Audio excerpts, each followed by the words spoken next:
Liz Truss is the new Prime Minister of UK.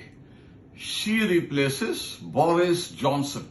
She has defeated Rishi Sunak, the PIO, person of Indian origin, very narrowly, of course. And Rishi Sunak is going to fight 2 years from now for Prime Ministership. We wish him all the best. And what do we expect from the new Prime Minister?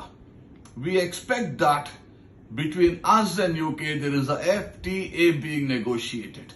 And that FTA is more than FTA. It's not just a free trade agreement. It is a comprehensive economic partnership agreement because it involves not only trade but also investment, intellectual property, etc.